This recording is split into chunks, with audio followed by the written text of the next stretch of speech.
बांग्लादेश के military air base पे attack हो चुका है। वहाँ की प्रधानमंत्री शेख हसीना बांग्लादेश को छोड़ के भाग चुकी हैं और अब वो इंडिया में हैं। बांग्लादेश में लगातार हिंसक प्रदर्शन हो रहे हैं और रोहिंग्याओं और बांग्लादेश के जो मूल निवासी हैं उनके बीच में लगातार हिंसक झड़प की खबरें आती रहती हैं। लेकिन आखिर ये सब बांग्लादेश में हो क्यों रहा है ना?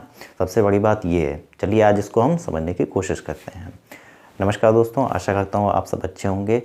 आज का जो हमारा टॉपिक है वो आज हमने टॉपिक लिया है बांग्लादेश के ऊपर। लेकिन बांग्लादेश के ऊपर आज हमने टॉपिक इसलिए लिया है क्योंकि बांग्लादेश हमारा पड़ोसी देश है। सबसे इम्पॉर्टेंट बात ये है। और पड़ोसी देश में जब भी कभी इंटरनल डिस्टर्बेंस होगी, माहौल ख़राब होगा, तो कहीं ना कहीं वो हमारा जो इंडिया है उसका जो बॉर्डर सिक्योरिटी है उसको भी कहीं ना कहीं वो हैम्पर करता है ना।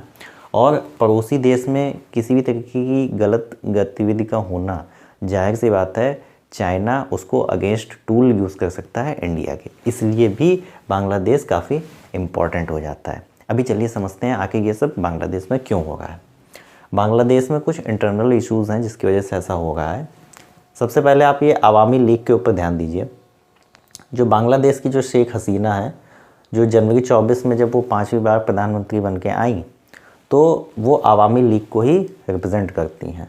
लेकिन अवामी लीग के ऊपर आरोप, ये जो बीएनपी है, बीएनपी वहाँ की विपक्षी पार्टी है, बीएनपी अवामी लीग के ऊपर ये आरोप लगाती है, ये इनके ऊपर आरोप लगाती है कि इन्होंने लोकतांत्रिक प्रक्रिया का पालन नहीं किया है, गलत तरह से ये चुनाव जीत कर आई हैं, ठीक है। जिसकी वजह से क्या हुआ, वहाँ पे पॉलिटिकल अनस्टेबिलिटी स्टार्ट हो गई, ठीक है। ये रीज़न नंबर 1 है जहाँ वहाँ की अस्थिरता का। दूसरी बात यह है कि वहाँ पे एक चल रहा है इकोनॉमिक क्राइसिस भी काफ़ी चल रहा है। आपने देखा होगा अभी हाल के दिनों में इंडिया में भी लगातार करेंसी हमारी डिप्रिसिएट हो गई है, यानी ह्रास हो रहा है मुद्रा का, और इंडियन रुपीज़ 87 के ऊपर जा चुका है।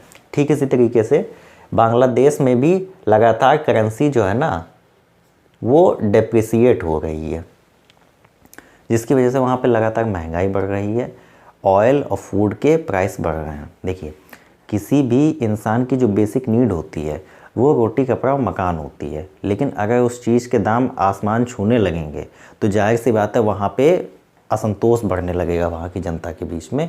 और इन सब से निपटने के लिए हालांकि बांग्लादेश गवर्नमेंट ने IMF से लोन लिया है, लेकिन जो है फिर भी इतना तेज़ी से महंगाई कम नहीं हो पा रही है, मामला अभी भी ठीक नहीं चल रहा है। दूसरा रीज़न तो ये हो गया हमारा। तीसरा, रोहिंग्या मुस्लिम सबसे बर्निंग और सेंसेशनल टॉपिक है, क्योंकि रोहिंग्या से रिलेटेड आपने इंडिया में भी न्यूज़ आए दिन आप सुनते रहते होंगे, मेन स्ट्रीम मीडिया में भी ये टॉपिक काफ़ी चर्चा में रहता है। अभी रोहिंग्यास के इशू को समझिए। बांग्लादेश को जब आप देखते हैं तो बांग्लादेश की जो मेन पॉपुलेशन है, सबसे ज़्यादा जो पॉपुलेशन है वो 93% तक मुस्लिम्स हैं। रोहिंग्यास भी मुस्लिम्स हैं, तो इनको तो ठीक से रहना चाहिए बांग्लादेश में। लेकिन दिक्कत यह है कि जब इकोनॉमिक क्राइसिस किसी भी कंट्री पे ऑलरेडी चल रहा हो, बांग्लादेश में खासकर, और बांग्लादेश भी खासकर एक काफ़ी पॉपुलेटेड कंट्री है, पॉपुलेशन वहाँ ज़्यादा है, ऐसे टाइम पे जब वहाँ पे इकोनॉमिक क्राइसिस चल रहा है, फूड सिक्योरिटी के दाम ऑलरेडी ऊपर हैं, ऐसे में ये जो रोहिंग्या की जो संख्या है, ये दरअसल जो रोहिंग्या हैं ये आए हैं भागकर म्यांमार से, ठीक है, मैं लिख रहा हूँ, ये म्यांमार से भागकर आए हैं और इनकी संख्या लगभग 10 लाख के आसपास है। अब 10 लाख इंसान अगर किसी कंट्री में घुस जाएगा एक शरणार्थी के तौर पे, जाहिर सी बात है कोई भी देश हो उसके पास जो संसाधन होते हैं उनकी एक सीमित संख्या होती है, और उस कंट्री यानी उस देश के जो लोग होते हैं वो चाहते हैं कि जो संसाधनों पर पहला अधिकार होता है, पहला जो राइट होता है वो उनका बढ़े। ऐसे में जब कोई बाहरी व्यक्ति उनके देश में घुस आएगा गैर कानूनी तरीके से, तो जाहिर सी बात है वो उन्हें अच्छा नहीं लगेगा और फिर दोनों समुदाय के बीच में टकराव की स्थिति उत्पन्न होती है, हिंसा भड़कती है, ठीक है। ये रोहिंग्या मुस्लिम्स का इशू है। रोहिंग्या मुस्लिम्स दरअसल ये म्यांमार से आए थे। म्यांमार के जो वहाँ के जो मूल निवासी हैं वो रोहिंग्यास को अपना नहीं मानते हैं, ठीक है। तो रोहिंग्यास जब 2017 में आप देखेंगे, 2017 में क्या होता है कि कि म्यांमार से जब म्यांमार में इनके ऊपर अत्याचार बहुत ज़्यादा बढ़ने लगता है तो ये रोहिंग्या भाग कर जो है बांग्लादेश में घुस आते हैं आके, ठीक है। जब इतनी बड़ी संख्या में किसी कंट्री में अवैध जो घुसपैठिए घुस आएंगे, ठीक है, जो शरणार्थी आ जाएंगे, तो जाहिर सी बात है वहाँ पे टेंशन क्रिएट करेंगे। अब ये जो कॉक्स बाज़ार आप देख रहे हैं, ये एरिया बांग्लादेश बाज़ार का एक शहर का ही एरिया है। सबसे ज़्यादा रोहिंग्यास की संख्या इस शहर में ही पाई जाती है। अब यहाँ पर उन रोहिंग्यास की एक आर्मी भी है, छोटी सी एक आर्मी है, जो अवैध हथियार और ड्रग्स में भी संलिप्त है, जिस वजह से वहाँ के जो स्थानीय लोगों में है आपसी टकराव होता रहता है।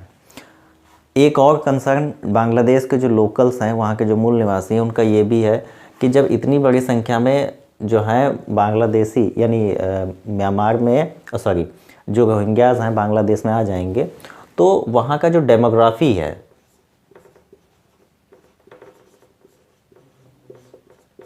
वो वहाँ की डेमोग्राफी को बदल देंगे, डेमोग्राफी का इफेक्ट करेंगे, जिसकी वजह से क्या होगा, उनके जो इलेक्शन है उन पर इफ़ेक्ट आएगा। वो ऐसा नहीं चाहते हैं, ठीक है। एक चौथा और भी सबसे मेजर रीज़न ये है, चौथा सबसे मेजर जो रीज़न है वो है रिजर्वेशन का, ठीक है। रिजर्वेशन का ये एक ऐसा टॉपिक है जो फिर इंडिया में भी काफ़ी बर्निंग टॉपिक रहता है ना, और बांग्लादेश में भी रिजर्वेशन का काफ़ी इशू चल रहा है। इशू लेकिन इंडिया से बिल्कुल अलग है रिजर्वेशन का बांग्लादेश में, ठीक है। यहाँ पे SC ST OBC के समुदाय के जो लोग हैं उनको रिजर्वेशन दिया जाता है, लेकिन बांग्लादेश में जब आप इस रिजर्वेशन को देखेंगे तो ये 30% जो रिजर्वेशन है ये दिया जाता है फ्रीडम फाइटर को। ये जो हमारे फ्रीडम फाइटर हैं ये 30% रिजर्वेशन इनको दिया जाता है। अब जब ये BNP ने इनके ऊपर आरोप लगाया, अवामी यानी शेख हसीना के ऊपर, कि आप गलत तरीके से चुन के आए हैं, तो ये जो BNP है ना, इन्होंने ये जो रिजर्वेशन का फैक्टर है इसमें आग में घी डालने का काम किया। वहाँ पे जो मुद्दा था और भी ज़्यादा भड़क उठा, तो जो तत्कालीन जो गवर्नमेंट थी उस समय शेख हसीना की, वो अपनी जान बचाकर जो है इंडिया भाग आई, और तब से वो इंडिया से गई ही नहीं, वो लगातार इंडिया में भी हैं। और एक और मैं आपको बात बताता हूँ, इंडिया में वो तब से है ही हैं। अच्छा, एक और ख़ास बात ये है, पड़ोसी देश इसलिए भी इम्पॉर्टेंट होता है। आपको एक और एग्जांपल देता हूँ वेस्टर्न कंट्रीज़ का। अगर आप अमेरिकन पॉलिसी को देखेंगे तो अमेरिका प्लस यूरोपीय यूनियन, ठीक है, ये अपने सब, और प्लस कनाडा है, मैक्सिको, इन सब के साथ में जो है ये काफ़ी अच्छे संबंध बना के रखते हैं, क्योंकि पड़ोसी जो आपका होता है ना वो आपका सबसे अच्छा मित्र होना चाहिए। अदरवाइज़ क्या होता है, उसको अगेंस्ट टूल आपके यूज़ किया जा सकता है। हमारे पड़ोस में पाकिस्तान और चाइना दो तरीके के ऐसे दुश्मन हैं, इसलिए 2014 के बाद में अगर आप देखेंगे तो हमारे जो भारतीय प्रधानमंत्री नरेंद्र मोदी जी हैं, इंडियाज़ नेबरहुड पॉलिसीज़ को लेकर आए थे, और सेम यही काम जो है अमेरिका भी यही काम करता है ना। अभी रोहिंग्यास का जो इशू है ना वो इंडिया में भी काफ़ी ज़्यादा है। अभी इंडिया भी आप जानते हैं काफ़ी ज़्यादा पॉपुलेटेड कंट्री है। यहाँ की जनसंख्या के मामले में हम जो हैं चाइना से भी आगे निकल गए। चाइना से भी इंडिया पॉपुलेशन के मामले में आगे निकल गया। अब इंडिया में इतनी जगह नहीं है कि वो, और ऐसे ये जो रोहिंग्यास हैं, आपने देखा होगा अभी जब बांग्लादेश में इशू चल रहा है और बांग्लादेश के से बहुत सारे जो है रोहिंग्यास अवैध तरीके से इंडिया में घुस आए बंगाल के थ्रू। तो इंडिया में इतनी सारी जनसंख्या होने पर अब यहाँ क्या हो रहा है कि यहाँ पे पॉपुलेशन इतनी ज़्यादा है, जिसकी वजह से यहाँ पे भी जो संसाधन है उनके ऊपर दबाव बहुत ज़्यादा है। अब आप एक चीज़ समझिए, करंट समय में इंडिया में अनएम्प्लॉयमेंट का ऑलरेडी बहुत बड़ा इशू है। अनएम्प्लॉयमेंट का इशू होने का मतलब है, जाहिर सी बात है, उनके पास में जो बेसिक नीड होती है एक आदमी की, फूड, उसका भी इशू क्रिएट होगा। ऐसे में जब रोहिंग्यास इतनी बड़ी संख्या में इंडिया में आ जाएंगे तो जाहिर सी बात है वो इंसान है, हर एक व्यक्ति को खाना पीना, रहना, हेल्थ, दवाई, हर चीज़ की ज़रूरत होती है, लेकिन रिसोर्सेज तो लिमिट हैं, सीमित हैं। तो ऐसे में जो है कहीं ना कहीं आपसी टकराव की स्थिति पैदा हो जाती है। अभी मैं ये सब आपको इसलिए बता रहा हूँ कि ये जो पॉलिसी है ना, इसमें अमेरिका में आपने देखा होगा कि जो ट्रम्प साहब चुन के आए हैं उनकी पॉलिसी बहुत बढ़िया लगती है। आप उसको किस तरीके से देखते हैं कमेंट करके ज़रूर बताइएगा। ट्रम्प साहब जो है अवैध घुसपैठिए यानी जो इलीगल माइग्रेशन हुआ है उसमें वो चिन्हित कर करके सभी जितने भी लोगों को चिन्हित किया गया है उनको उनके जो होम कंट्री है उनको वापस डिपोर्ट किया जा रहा है। और मेरा ये मानना है कि इंडिया की पॉपुलेशन इतनी ज़्यादा है कि अब वो किसी भी तरीके के इलीगल माइग्रेंट्स को अब वो जो है बर्दाश्त नहीं कर सकता है, सर्वाइव नहीं कर पाएगा।